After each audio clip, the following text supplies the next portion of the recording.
What's up, YouTube? Serious True Born Frog here with Jonny Nagel. What's up, what's up? He just top 16 YCS Providence, Rhode Island with Machina gadgets. How was your tournament experience? It was really good. I went X2 day after day 2 or whatever. My 2 losses was round 6 to YUGIOH. You can Yes. put him in the video if you want. I put them in all my videos. Yes. It's usually like a close-up video. And round 8 to Billy Break. Who's that? Oh yeah, both games. It was good. Both games went to game 3. Both games went into time. They're really good. Played perfect, I think. It just went back and forth. But those are my 2 losses, and then I also lost to Bo, I'm sorry, in top 16. He was using Rabbit. He started off and put a lot of pressure on me, but we can get to the deck. Let's get to the deck. So I ran 6 gadgets, not 9. 9 is bad, I felt like. I also won my Colorado Regional with this deck. I changed a couple minor things, but 6 gadgets is just consistent. I feel like the 9 is almost like the winning too much, like winning more. Like it's consistent enough, you'll draw one. And then the 9th is really the gear frame. So, and then obviously 3 gear frames, 3 fortresses. I played the 1 cannon. It's way too good. I did some broken plays actually, especially with Trag. This one guy with Chaos Dragons put Soldier on the field with the Lila and D after he popped my backfield. I dropped Trag on the 3000. Oh, cannon's level 8. Well, I summoned gear frame, and instead of grabbing a Machina, I grabbed the cannon, and then yeah, I took the Soldier, and then went to 4-star Exceed. So really cool plays.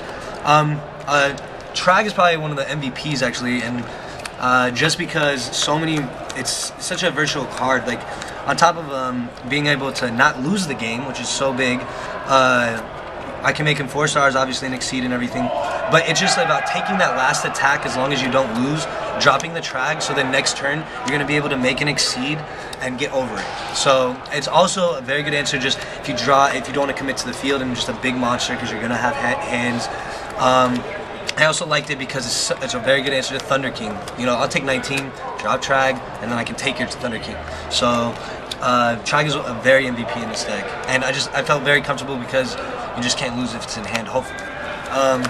Then Troopers, I won my regional actually using card Ds. The reason I made a switch was because Trooper can ram with Thunder King, and it is a Thunder King format. And the card D I would use usually, you know, ditch it with the Fortress, or maybe there's a right time to actually pitch it and draw 2. But it was one of those cards that it was good, but I found something better, and that was the Trooper actually. I could ram it, or I would just pitch it. That's literally all I would do. Ram it to Thunder King or pitch it, or I could use it here and there to run into Saber Sources or different matchups like that. But yeah, that was one of the things. Get to the Magics. Ran obviously Reborn, Heavy, Dark Hole.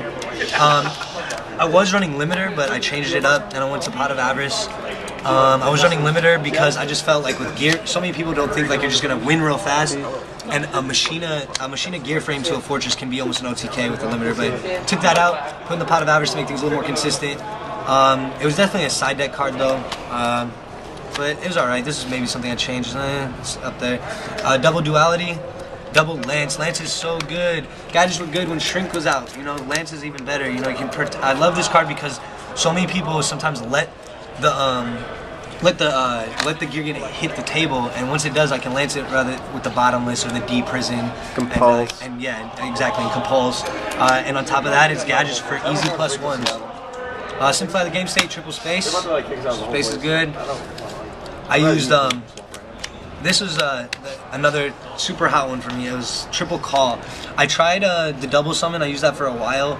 I liked it. I did, but then I found out that call right now is just better than double summon. I felt like because you can once again just abuse that card. And this card is always so comfortable because you feel like you can't get OTK'd or you're not going to lose the game next turn unless they have a couple answers to this.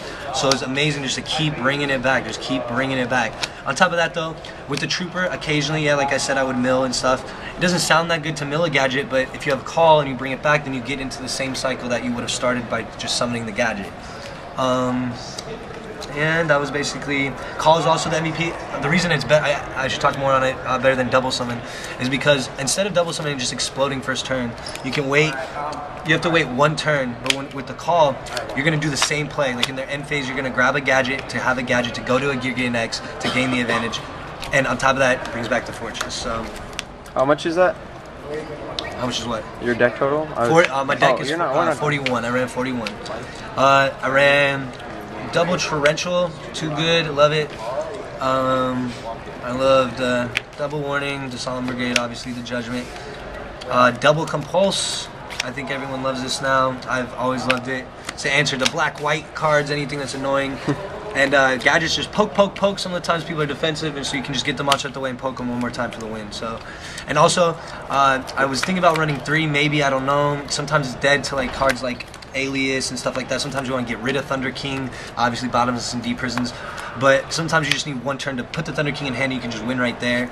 Also, it's really good because you can obviously reset your gadgets, gear frames. I did a lot of cool plays, you know, like with gear frame. If they didn't do anything, just after first turn, just pop it back, bring it back out, and be able to almost OTK. And then obviously the Beast one. I won a couple games. Yes, I will admit it. I did win a couple games off this card. Anytime I've ever had this card resolve and stay on the field, I've never lost. And so it is gateway, obviously, for my deck, and it's amazing. It's too good. And then I did take a Mirror Force. It was just the Mirror Force was just because you gotta respect the Force. Hopefully, if they see it. Oh yeah, wait, I'm missing one card. I'm sorry. Decide. Starlight Road. I did run Starlight Road. I do like main decking the Road, especially because it's very hard to play with this card and overcommit to the field if you don't have Solemn. So like that is just like a very dominant hand unless they randomly space. But yeah, that's basically the deck. I'm seeing my comments on it. So.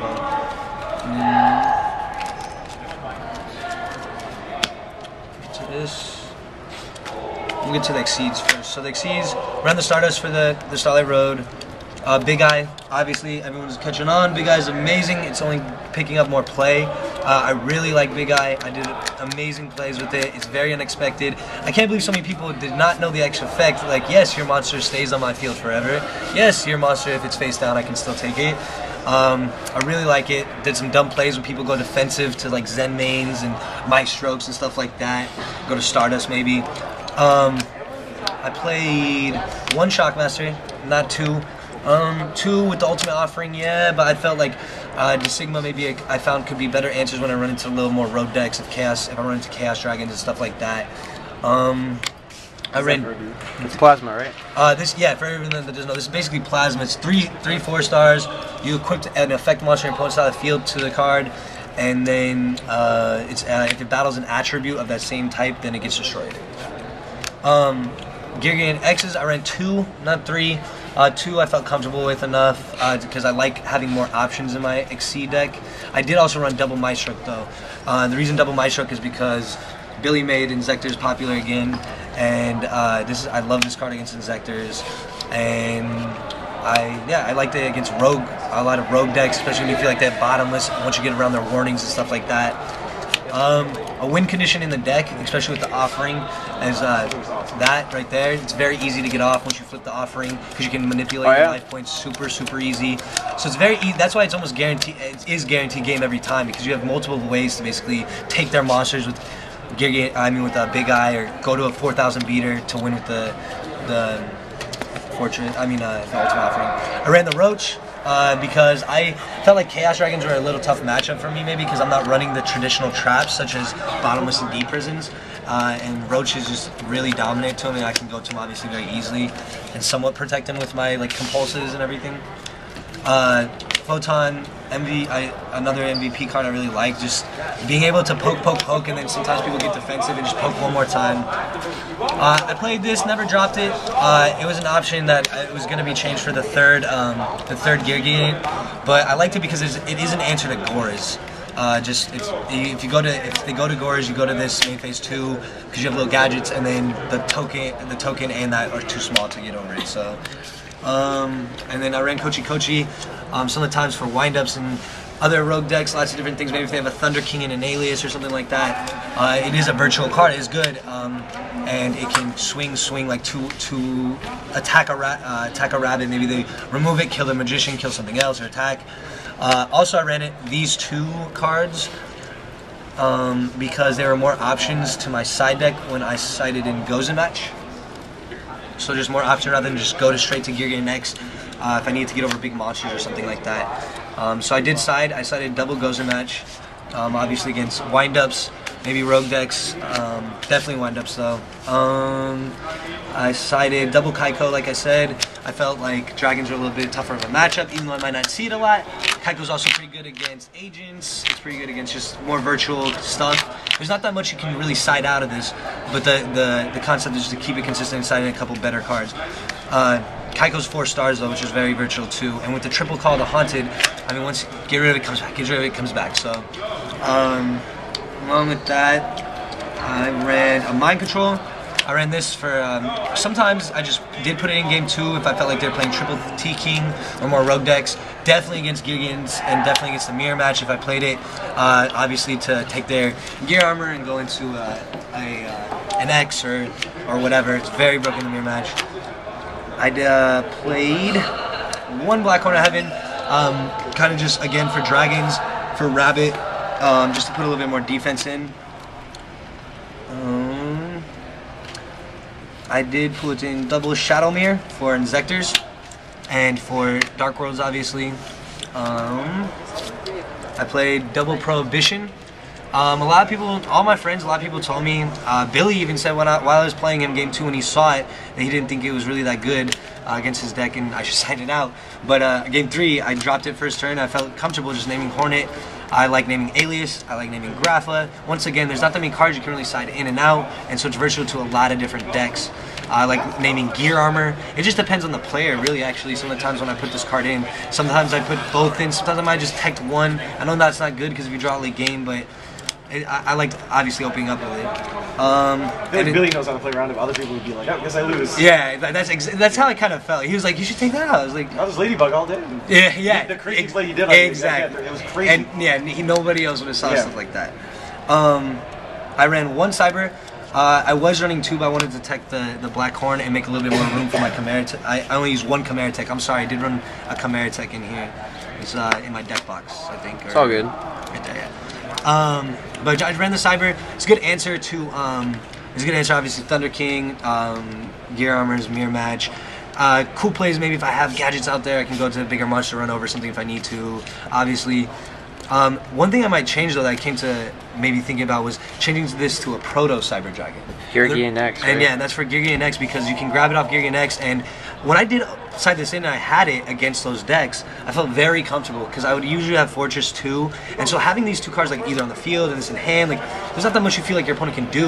You're not going to lose, you're going to be able to take the field, so I think a prototype where you can just grab it straight off the bat, feel really comfortable, so I might change that actually. If you broke it, you could just set it. Does it work when it's set? Yes. No, it doesn't. Oh, it doesn't work? I don't think so. I don't think so. I believe, we have to look that up. Yeah, imagine if you had a Gear Gain X out and you just like set it and got all their good monsters. Oh my god, that'd be insane. Yeah, so yeah, that would be. But that's something that I noticed that I'm going to change Proto Cyber Dragon, I believe. There it is.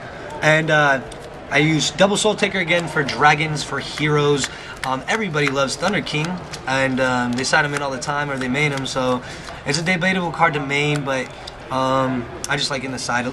A lot of the virtual, I feel like I did very well. Another thing is because a lot of people, obviously, when they see the gadgets, they're thinking your back rows are more bottomless and deep prisons, and so they play around that stuff, but it's not. It's called the haunteds and stuff like that. So, and they don't know how they stumble upon themselves. And my hot tech that really worked really well. I felt like when I did side it in against all the decks, I didn't have any. I felt comfortable. Was Magic Drain. I sided double Magic Drain. I sided it against Dark Worlds and Heroes all the time, every time. You know, Dark Worlds. Drag Down. I played Dark Worlds, I love that deck, and if you stop one of their discard outlets or they can't draw another one, it gets annoying and you kind of stop them from keep going, so love this card. Also, obviously protects my other trap cards, which are key. It may seem good just space and I Magic Drain it and you go 1 for 1, but it's not because I still have my warning now, and so I really like Drain in that sense to protect my other virtual traps. And I also love it against heroes because heroes love to set their magic cards in special, and then you stop them from doing their plays. Oh yeah, Bubble Man. Yeah, and do all that stuff. If they're running that, yeah. If they, I also Magic Drained. I remember in on the round 11, I believe, or around 10. I Magic Drained someone's hero. He set his hand, and then hero lives, and I Magic Drained it, and that was that. Next turn. Game. Yeah. Wow. So and so that was another card that I really liked. So, but that's basically the deck. Alright guys, thanks for watching. Don't forget to like, comment, subscribe, and stay tuned for more deck profiles. Cool. Thanks, Johnny. Yeah.